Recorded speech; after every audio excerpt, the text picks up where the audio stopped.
სახელთა მამისათა და დისათა და სულისა თბილისათა. მადლობა ღმერთს ყველაფრისათვის. მე გახსოვთ ეს სიტყვები, რომელიც წარმოთქვა წმინდა იონე ოქროპირმა თავისი აღშასრულის ჟამს კონსტანტინოს პატრიარქი უსამართლოდ დევნილი და გადასახლებაში გარდაცვლილი და გარდაცვალების წინ ამბობს მადლობა ღმერთს ყველაფრისათვის. რისისთვის იხდის მადლობას დიდი პატრიარქი? დღესაც კონსტანტინოპოლის საპატრიარქოს ტაძარში პატრიარქის ტახტი განისვენებს წმინდა იონე ოქროპირი. თვითონ პატრიარქი გვერდით დგება. ასეთი დიდება მოიპოვა მან ღვთისმშობლის ეკლესიის წინაშე თავისი ღვაწლით და შეიძლება ითქვას მოწამეობრივ აღშასრულით სიმართლის მებრძოლი, ეკლესიის წინაშე მებრძოლი, ისე ეკლესიის წიაღში ყოფი და თავრების რომ თარგმნեն ცნებებს, თვითნებობდნენ, იყო დევნილი, მაგრამ მიიღო ეს დევნა განსაწმენდელად თავის სულისა, თუმცა ვერან იტყვის რა ცოდვა ჰქონდა მას, მაგრამ სრულყოფისათვის ადამიანის ქვეყანაზე ღვთის წინაშე სრულყოფისათვის მუდმივი სინანული და განსაცდელის ცოდვათა არის ის გზა, რომელიც მიყავს ადამიანი ზეცაში და უფალთან სასწაულის დამკვიდრებისაგან. ჩვენ ყოველ დღე ჩვენ პირველ ლოცვის დროს ვისმენთ ყოველ ერიქსის ყურზე მუხზე ვამბობთ უფალო შემიწყალენ და ყოველთვის ვითხოვთ წყალობას, შეწყალებას, ვითხოვთ შენდობას ვისაგან შეწევნას და ვიცით რომ სინანულის გარეშე ვერ მიახლება უფალს და არ არის კაცი რომ არ ასწოდოსო. შეუძლებელია რომ ადამიანი ცხოვრობს დაცემული ბუნების მქონე ადამიანმა უცოდვად გაატაროს ეს ცხოვრება. მაგრამ არის დიდი განსხვავება როგორ ცხოვრობს ადამიანი. თვითკმაყოფილებაში მყოფი ადამიანი სინანულს ვერ განიცდის. აიტომ არჩენდობას არ ითხოვს. თვითკმაყოფილება არის სულიერი დეგრადაცია ადამიანისა, სული დაშორება ღვთისაგან. მაგრამ რასაც ყოველ დღე განცდა თვისა ცოდვათა პირადი ლოცვის დროს იქნება, თუ განსაცდელი ჟამს იქნება, მას ახსოვს რომ რაღაცით ღვთისნება დაარღვია. იქ ურჩეობა ჰქონდა, იქ გაღიზიანდა, იქ განიკითხა, რომ უწყვეტად მოქმედებს ჩვენში დაცემული ბუნება და უწყვეტად უნდა ვითხოვდეთ ღვთისგან წყალობას, შეწყალებას, მიტევებას და ცოდვათა და შენდობას. მაგრამ არის ცოდვებითა ჩვენ ჩავდივართ ჩვენნაირი ადამიანების მიმართ. მიუხედავად რანგისა რა საფეხურზე დგას ის საზოგადო ცხოვრების თუ ეკლესიის შიდა ცხოვრებაში სასურველი პირია თუ ერისკაცია ჩვენ მოწოდებული ვართ ღვთის მიერ მისი მიერ ჩვენთვის მოცემული ლოცვით მომიტევენ ჩვენ თანანადროვი ჩვენი ვითათა ჩვენ მიუტევთ თანამდებთა მათ ჩვენთან. ეს მუდამ გვახსოვდეს როგორ ჩვენ მიუტევებთო. მაგრამ ეს არის ჩვენი ცოდვები ღვთისში ჩადენილი. მაგრამ არის ოდნავ ადამიანი და ყოველთვის ცოდავს ღვთის წინაშე. თუ არ გვხვდის ცნებას პირველ რიგში ღვთის წინაშე ცოდავს და მე ადამიანის წინაშე. ამიტომ არ არის საკმარისი რომ ერთმანეთს ვითხოვთ შენდობა. ღვთისაგან უნდა ვიყოთ შენდობილი. და ურთიერთმიტევება ცოდვათა საწყისია ღვთისაგან შეწყალების და შენდობისა. თუ ჩვენ ერთმანეთს ვერ შეურიგდით, მაშინ არც უფალთან ვიქნებით შერიგებულნი. ამიტომ გმართებს ჩვენ პირველ რიგში ერთმანეთთან შენდობის თხოვნა. შევამჩნიე, ვერ შევამჩნიე, ვიგრძენი, ვერ ვიგრძენი, ეგ ადამიანზე დამოკიდებული, რამდენად გულისხმიერია, რამდენად ღვთისმსახურში ხედავს თავის თავს, სანამ რამეს ვინმეს დაუშავებს, უკვე ხდება რომ თუნდაც ლოცვის დროს ახსენდება გუშინ წინ, ერთი თვის წინ, ერთი წლის წინ, რომ მან დაუშვა შეცდომა, რასაც ვერ გამოიშვა გულისხმიერება და ასე მოუნანიებელი და შეუნდობელი მოვიდა ტადარში სალოცავად. გინდა სახში დილა თუ საღამოს სახატეს და დგება ლოცვისათვის და პირადი ლოცვის დროსაც შეიძლება გახსენდეს მას. არ ეს დრო და ჟამი, როცა არ ეძლევა ადამიანს საშუალება პირად იცოდებს განცდისა ღვთის წინაშე, კაცთა წინაშე და შენდობის თხოვნას. ამიტომ მართებს ჩვენ ყოველთვის. ამით განსხვავდება ქრისტიანობა, მართლმადიდებლობა სხვა რელიგიებისგან, აღსარებლობისგან. იქ ცნება ცოდვისა არ არის. ბუდიზმში არის რომ შეცდომებს უშვებთ. ვის წინაშე შეცდომებს უშვებთ?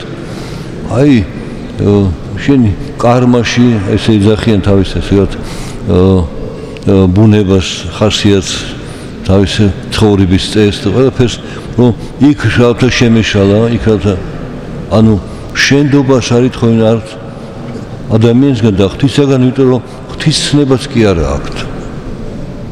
მათთვის ბუდა არის მოძღვარი მასწავლებელი მათი და თვითონ ბუდა ადამიანია. ასევე სხვა რელიგიები რო განვიხილოთ ჩვენ, იქაც არ არის ეს მუდმივი მოწოდება სინანულისკენ. მოწოდება, რომ ერთმანეთს შეუნდათ ვაპატიოთ. განსხვავებით იმისა, რომ უცოდველი არავინ არ არის და ცოდვათა შორის მოციქული პავლიანოს პირველი მე ვარ. თუ კი მოციქული ამას ამბობს, ჩვენ რაღა გვეთქვის. რატო ამბობს, რომ მთელი ცხოვრება ახსოვდა, რომ ოდესღაც დევნიდა ეკლესიას, დევნიდა ქრისტიანებს, ოდესაც ქრისტეს წინააღმდეგ გამოდიოდა.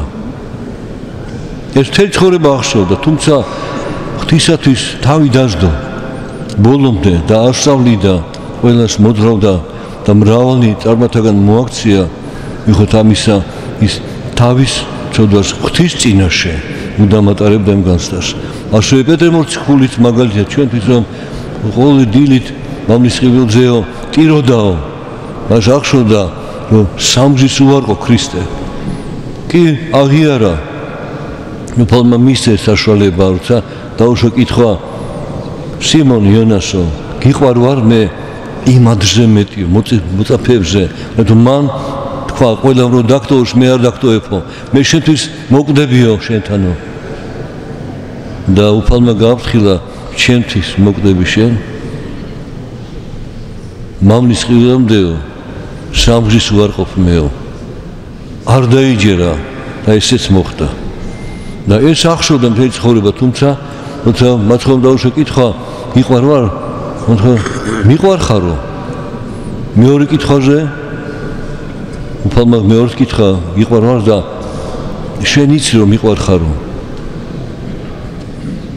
მესამე კითხვაზე, თუ ამათზე მეტათო, ვერ თქვა რომ ამათზე მეტად მიყვარ ხარ, რომ ახსოვდა რომ ამათმა კი დატოვეს უფალი, მაგრამ არ უარყვეს. და ის დარჩა ერთგულად და უარყო. აი ეს უარყოფა ღვთისა ჩვენშიც ხდება ხოლმე, როცა გვავიწყდება ან რაღაცის შეგვეშინდა, ან ანგარების შემოვიდა ჩვენში და უშამართლოდ ვიწყებთ მსჯელობას პირადი სასარგებლობისათვის და სხვისთვის არ ზიანოთ. ჩვენც იგივეს ვიმეორებთ. და მესამედ რომ კითხა მათხოვმა, გიყვარ ვარ? შეწუხდაო პეტრე, თქვენ იცით ეს სიტყვები? და მან უთხრა, უფალო, შენ ყოველი ვიცი და შენ ყოველი უწყიო. იცი რომ მიყვარ ხარო. რას ნიშნავს რომ მან აღიარა თავის ცოდვა ღვთის წინაშე. არა მარტო რომ უარყო, არამედ რომ სიტყვას არ დაუჯერა. როცა ამაღათ უთხრა ყველამ რომ დაგტოვოს, მე არ დაგტოვებ, შენ უფალმა უთხრა მამლის ყივილამდე სამგზის ვარყოფ და არ დაიჯერა. აი ეს არ დაჯერება ღვთის სიტყვისა, რამხელა დიდი ცოდვა ყოფილა. ღვთის წინაშე და უფალს უთხრა შენ ყოველი ვიცი ყოველი უწყიო აი ჩვენ ეს არ უნდა გავიწყდებოდეს უფალმა ყოველი იცის და ერთ-ერთ ფსალმში თქვენ ხო კითხულობთ ის განუშვებ ფსალმს და არის ეს სიტყვები რომ რომელმაცა ყური დანერგაო მის ადამიანს იმას არ ესმისო უნდა თვალი მის ადამიანსო ის ვერ ხედავსო რომელმაც ჯური მოგცა ჩვენ ის არ განსჯის ქვეყანასო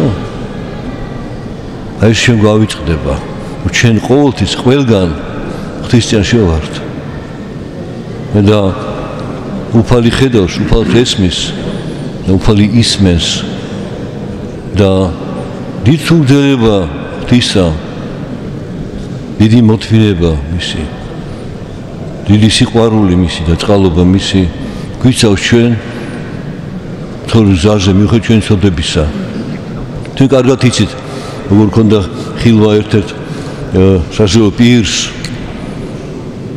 სიზმრად თუმცა ხედავს რომ ზღვის პირას ქვიშაზე ჩანს ნაკვალევი ორი ადამიანის პარალელურად მიდიან მე ერთი ნაკვალევი ხრება და მეორე გრძელდება მე ისევ ორივე ერთად მიდიან და ამ ჯილში მან თქვა უფალო ეს ორი ადამიანი ნაფეხურიო ეს ჩემი და შენიაო ხო შენ რო ერთად მოვდიოდითო კიო უთხრა უფალმა არა იქ რო წდებოდაო მაშინო შენო რატომ ტოვებდი მეო უფალმა უთხრა არა მე კი არ გტოვებდი შენ სვლა არ შეგეძლო და ხელში აყვანი მიყავდიო ეს ჩემი კვალიო აი ეს კვალი ჩვენ მოყვება თორემ გზაზე და გავხდით ამ კვალს უფალი ჩვენ შორის არის ჩვენთან არის ღმერთი და ყოველთვის იყო მზად რომ ქრისტიანში შენდობა ვითხოვთ ჩვენ ცოდებისათვის ასე მე როგორც დადგენილი ეკლესიის მიერ პატრიარქის მიერ ღვთის განგებით რომ იყო მართველი ეპარქიისა ნებით უნებლიეთ ცოდა ყველას წინაშე შეიძლება არც მენახოს ადამიანი მაგრამ გავიფიქრე შეიძლება აღარც მახსოვს მაგრამ ღვთის წინაშე არაფერი კარგება ამიტომ არა ზოგადად იმიტომ რომ დღეს შენდობის ლოცვა უნდა თქვათ არა გულით კიდევ ერთხელ განიცადეთ რომ რაც არ მახსოვს მე უფალს ახსოვს ისაც მე შემეშალა უფალმა გამოასწორა რაღაცით შესწავლის სტილ რაღაცა სიკეთე გამაკეთებინა და ამით შეიძლება რაღაცად შეიცვალოს სასიკეთოდ ისევ ჩემთვის როგორც ის ერთი მკვრივი დედაკაცი რომელსაც ერთ მდიდარმა შესწოდა და დააზარა რაღაცი და სთხოვდა უფასოდ და ხედავო სამართლო მომექცეო და დასაჯეო ისო დასაჯელიაო და ხედავს რომ არიჟება სანთლებს ლოცულს და არიჟება გავიდა დრო კიდე არიჟება და უთხრა უფალო შენ არ მისმენო მეო ასე შეწუხებული ვარო და უფალმა უთხრა შენ მართალი ხარო მაგრამ იმ კაცის ხელი გახსნილია მოწყალების გასაცემათო აი როდესაც ის ხელი წაერთმევაო მაშინ დაიჯდება ეს ადამიანი ანუ შეიძლება მე დამიშავა ვიღაცამ რამე მაგრამ უფალი მას წყალობს არ სჯის მე დასჯა არ უნდა ვითხოვო მე უნდა მოთმინებით დაველოდო რომ უფალმა განაგოს ეგებ მოწყალების გაცემით იმან შეინანოს კიდეც ოდესღაც და ისიც ხონდეს და მე შემოთმინებით არ ჩავარდე მოთმენლობის ცოდვაში განკითხვაში აი ასე რომ გახსოვდეთ ერთი ფსალმონის თუ აღწევი 39 ფსალმის ისეთ თმენით დაუთე უფალსა და მომხედნა მეო აი ეს მოთმინების უნარი და მინდობა ღვთის განგებისადმი, ღვთისწყალობისადმი, ყოველთვის გქონდეს ჩვენ და მაშინ ჩვენში დამკვიდრდება ის სული, რომელთაც ჩვენ ვეტყვით უფალო დიდება შენ და მადლობა შენ ყველაფრისათვის.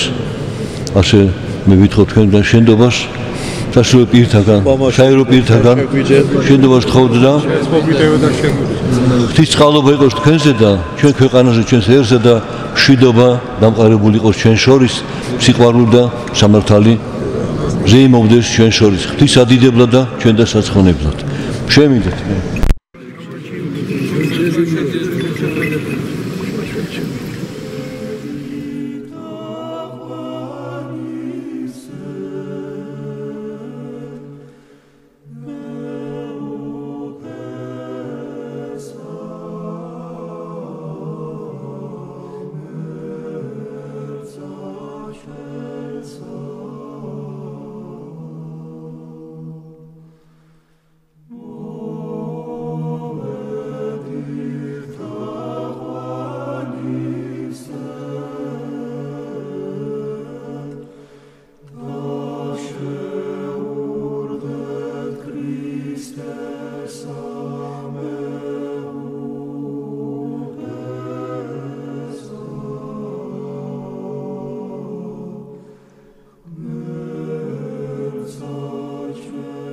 So